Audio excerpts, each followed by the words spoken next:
That will serve as our roll call. Terry Porter, Taylor Township. Dave Bartlett, Sheridan Township. Jill Noreen, Township of Menominee. And Mark Deach, Town of Grant. Thank you, Mark. And is coming in electronically today. So before we begin, I would like to confirm that the proper notice has been given for this meeting and our scheduled hearing. Anne? Yeah, so the notice was published twice in the Dunn County News, I believe. And we've included that proof of publication in the meeting packet. Thank you. Okay, I'm going to tell you a little bit about what we do here. The Zoning Board of Adjustment functions like a court and must follow state laws and local zoning ordinances. The board cannot change or ignore any part of the zoning ordinance or state laws, but must apply the laws as written. The zoning board may only grant a variance, special exception, or administrative appeal if the applicant provides evidence showing that they meet all the legal standards for that decision. The legal standards the zoning board will use to decide on each application have been provided to the applicant and will be described at this meeting by staff. So each hearing will be opened by a staff report, and then we'll invite you to come up and get sworn in if you want to present anything to us or if we have any questions for you. We may ask questions of the staff and the applicant. And then once all the board has all the necessary facts, I'll close the hearing. And after the hearing is closed, we'll deliberate and decide right in front of you if you've met the legal standards. And then if you don't like our decision, you can be appealing the decision by action at the Dunn County Circuit Court within 30 days after our decision is filed in the zoning office. So, the first thing I will do is ask if anybody would like to make a motion to approve last month's minutes. All in favor? Aye. Opposed? Motion carries. And then I will open up the public hearing for conditional use 24-003, non-farm residents within the primary agriculture zoning district. Anne, would you like to proceed with your report? Hi, thank you, Crystal. First of all, I just want to apologize for not being there in person, but I think it's best that I am at home today. So I'm just going to share my screen with that packet. All right, are you able to see the packet on the screen? Yes. Okay, thank you. All right, so we have a conditional use or special exception from Renee Flatland and Jason Mountain. They're applying for a non-farm residence within the primary agriculture zoning district. They're looking to have about 2 acres of land within a 40-acre parcel. I'm just going to skip down so we can see a little aerial photo. All right, so Renee is looking to purchase a 40-acre parcel from her father, Farron Flatland, so that they can build a home. Right now, the property is mostly used for agricultural purposes, mostly cropland. And once they get approved, if they get approved for this, they'll be able to build a home on the property. So I wanted to go down into our staff findings next. So the base farm tract is determined in accordance with the Farmland Preservation Plan adopted by Dunn County on June 26, 2016. And this is mandated by Wisconsin Statutes 91. In this case, the 40-acre parcel was under the sole ownership of Mr. Flatland on June 26, 2016. And this creates the BFT. So our total base farm tract is 40 acres. At present, there's no residences or structures within this BFT. And the zoning is primary agriculture. I'm just going to show some maps here. Here's the location of the subject parcel, the 40 acres highlighted in light blue. Here's a little bit closer. And these are all included in the board members' meeting packets too, just so you have some better maps. So staff analyzed the proposal, and I'm just going to go through each of those bits of analysis. So standard number 1, the ratio of non-farm residential acreage on the base farm tract can be no greater than 1 to 20. Doing this calculation, we found that it does not exceed this 1 to 20 ratio. Standard number 2, there cannot be more than 4 dwelling units as non-farm residences, nor for a new non-farm residence more than 5 dwelling units of any kind on the base farm tract. So as we mentioned before, there are no, I'm sorry, I just heard someone say something. Should I keep going? Yep, you're good. Okay. And just to put it out there, if I'm saying anything incorrect and the applicant wants to correct me, I would really appreciate that later. I just looking at the application, so I'll just keep going here. So standard number 2, the base farm tract does not contain any non-farm residences. They meet standard number 2 for this reason. Standard number 3 is for the location and size. So they cannot convert prime farmland, significantly impair or limit the use of other protected farmland. So they intend to keep this, or at least as they've expressed in the application, that they'd continue to using this for cropland and agricultural purposes, just as they have been. They've only created a 2-acre area, and this is not by, they're not actually creating a lot here. They're just designating this from a map of survey for where they'll be building the home and the land they'll be using for that residential purpose. So again, it's located in an area of prime farmland. However, due to location of steep slopes, roadways, croplands, and wetlands, this is really the only location suitable. And if we go back and look at those maps, you can see a lot of this. If you can see where my cursor is, kind of that southeast corner, this is all steep slopes, and you can see these slope maps in your packets. This area up to the north of the cropland, this is all wetland. So really where they're choosing this address, at least as far as staff is finding, this is probably the most ideal place. It's right on the road here. They can get driveway access without creating a long driveway that might interrupt farming operations. They're planning that 2 acres to be right in that location. So we're not seeing an issue with that. But I can let the applicant speak on that as well. Just kind of scrolling, I think we had a map of survey in here that I wanted to show you. I apologize if this is blurry on the screen. It looks like it is on mine.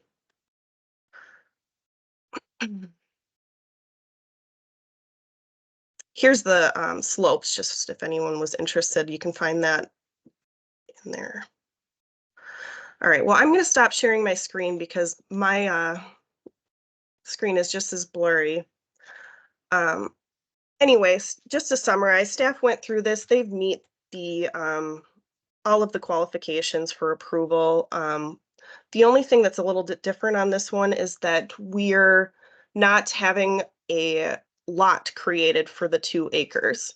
The applicant had a surveyor out. They did a map of survey showing the 2 acres where they intend for the residential use. Because of that, we're just asking that they record a deed restriction so that we have that on file for any future property owners so they know where that residential use can occur if this is approved and know what those limitations are.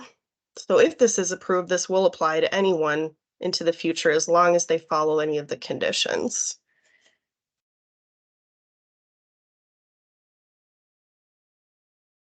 So I'm here to answer any questions if we want to go through this anymore.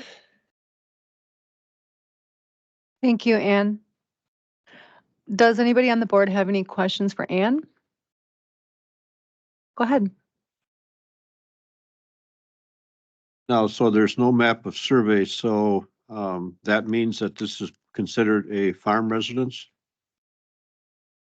So there is a map of survey. Okay. but, No, I'm sorry. Go ahead, Mark. Yeah, well, maybe I'm just misinterpreting what you said. Yeah, you have, but you said you aren't creating a lot. Is that proper? Yeah, so let me apologize first. I have a very high fever, so if I'm not making a lot of sense, I'm really sorry. So I really hope that you can rely on your packets because I did work really hard to put that information together. Um, there is not a lot, you're correct, Mark. What they did was they had a map of surveys. So a surveyor described a 2-acre area within that 40-acre base farm tract where they intend to put all of their residential use. So this is a non-farm area. So this is still a non-farm residential use that they're applying for. However, they are still intending to farm that leftover acreage. Where this comes into play is that they're not sure if that will meet that $6,000 threshold for being considered a farm or farm income. So rather than applying as a farm property, they're doing non-farm now so that they don't have to worry about that later. Does that make sense? Yeah, that makes sense to me. The survey will be recorded then? So right now, I have that in there as a suggested condition that that map of survey be recorded as a deed restriction, and we can help out the applicant with that deed restriction, typing up the language and getting that to them. I don't have that for them today because I'm not there, but that's something we can just email over an example to them and they can get that recorded. And there's a fee for recording that. I believe it's still $30. So the applicant would take that document and have it signed with a notary, which we do have a notary in our office if they need that. And then we can help them get that down to the Register of Deeds office. Okay, the question I have is, and Tracy can probably answer this. It was always, and maybe I'm wrong, but it was always my understanding that a non-farm residence, or maybe Tammy can address it too, a non-farm residence would need to be surveyed out and recorded as a lot. Uh, versus a farm residence that's part of the farm would not need to be designated. What I'm, and like I said, it's my understanding that because of the allotment, and obviously this is a 40, so there's only one residence that's available on this 40 anyway. So is my understanding proper that a non-farm residence, the survey has to be recorded, or maybe you can do it through a deed restriction? Yeah, I would love for staff here present to take a stab at it before we trouble Ann with a reply. Yeah, you understand what I'm getting at, that it needs to be a designated area, and that I understand that's what we're doing. But it doesn't necessarily have to be a recorded survey in this instance. It can be a deed restriction. And that's where Anne is referring to a deed restriction that will be Okay, no, required in conjunction with the map of survey that was done. Yeah, because that's what I've always told people, is that it has to be surveyed out so the lot, and I call it a lot, but so that acreage is known.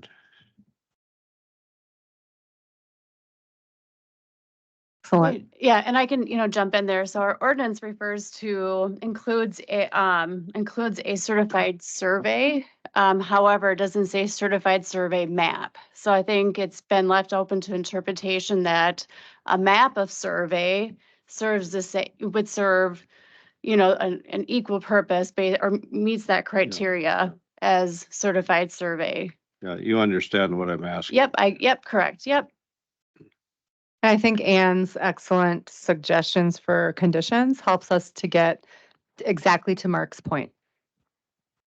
Does anybody else on the board have questions for staff? Thank you, Anne, very much for your report from home. I hope you're feeling better.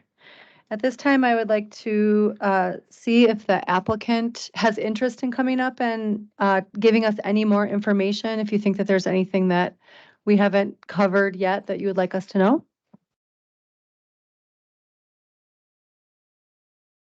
Okay, is there anybody on the board who would like the applicant to come up and be sworn in because they have a uncovered specific question for her?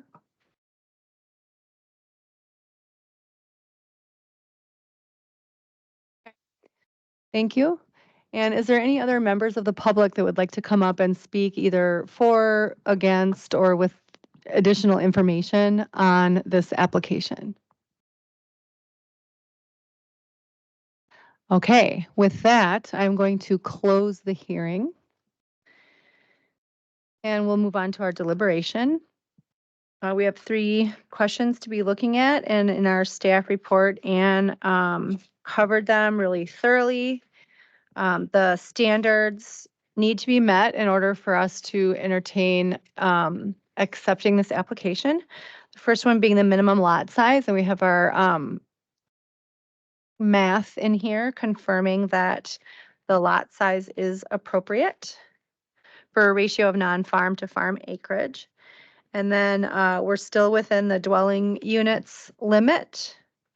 And I think Anne showed us with the topographic map that this is pretty much the only potential buildable location. And I appreciate it's being right up against the road to prevent tractor turns having to be a struggle. Do you all want to just go through the room and confirm if you feel like all 3 of these conditions are met, as we learned last time is good to do for the record? I will start by saying I think these conditions are met. Yeah, I think it's been laid out very well in the staff report that all 3 are met.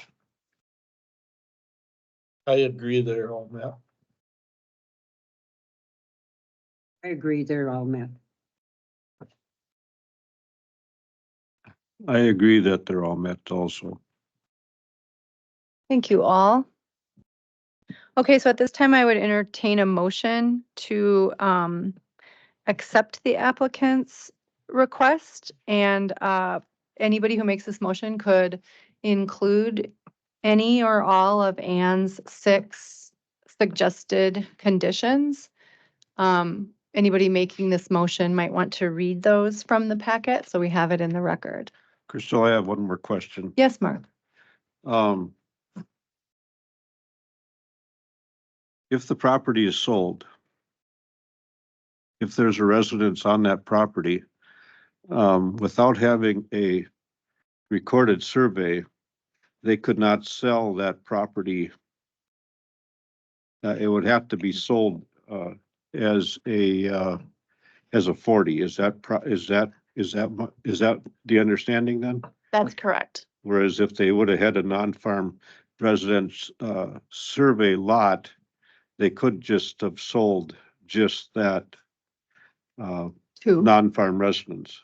Correct. Yep. So they're maintaining ownership of the 40 acres, and this decision is only going to be related to the 2 acres Yep. in their applicant or in their application. Yeah, Yep. I just want to get it clear in my mind because this is the new way to do it from my understanding. And whereas if they would have had a survey of a non-farm resident lot recorded, they could sell that 2 acres to somebody else and retain the rest of the 40. Doing a deed restriction means that it has to be sold together.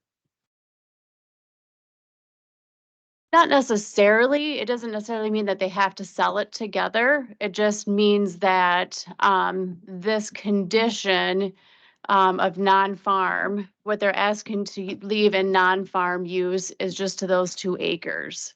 So if they were to convey the 40 acres to someone in the future, they know that they can only use 2 acres for non-farm use.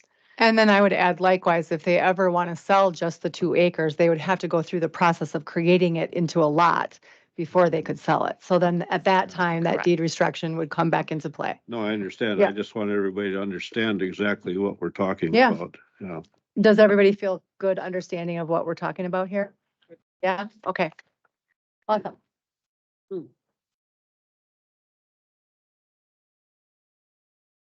I would love to entertain a motion from the board.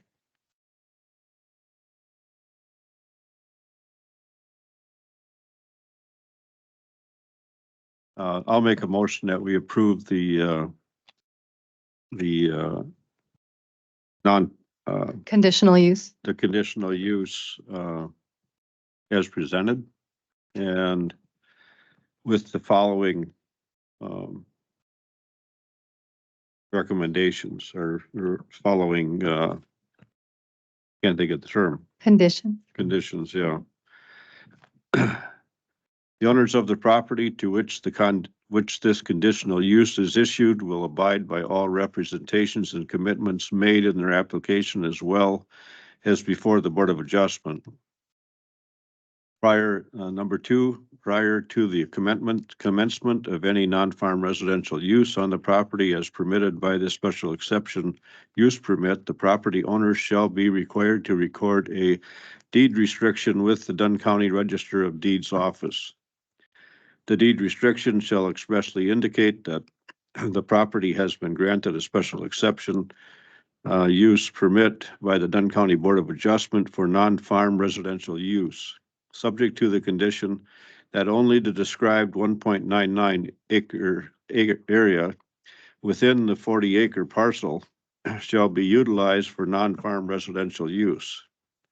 Number 4, the deed restriction shall include language stipulating that any future transfer of the property shall be subject to this condition, and that the new property owner or owners shall be bound by the terms of this special exception permit should they wish to use the property for non-farm residential use. Number 5, the property owner shall provide proof of recording the deed restriction to the Dunn County zoning administrator prior to the issuance of any zoning permits for non-farm residential use. And number 6, failure to comply with the recording of the deed restriction within 1 year of the approval of this conditional use permit shall render this permit null and void.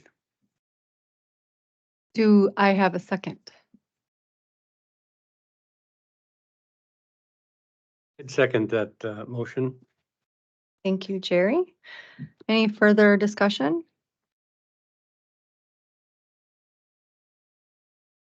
All in favor, please signify by saying aye. Opposed? This motion carries. And I think as mentioned in the staff report, staff will be able to help you guys with the forming of the deed and getting it filed and everything. There's a nominal cost to it. That staff does not include Anne today because she needs to sleep, I can tell. Very good. Thank you all. Are there any announcements from staff? Yeah.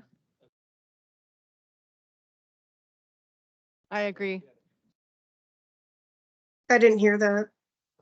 And we were saying that we wanted to compliment you and all staff on the report this time around. It was nice to have the maps included. It was clear and easy to understand. Thank you. Thank you. I was very glad that I did a very complete staff report this time, seeing how I am really failing at the actual talking part here. This is not a fail. Thank you. Any other announcements or correspondence this board has received? Okay, our next meeting is Monday, April 15th. So far, do we have a meeting? Yeah, okay, so we'll have at least one agenda item next April 15th. I adjourn this meeting. Thank you. Thank you. Yeah.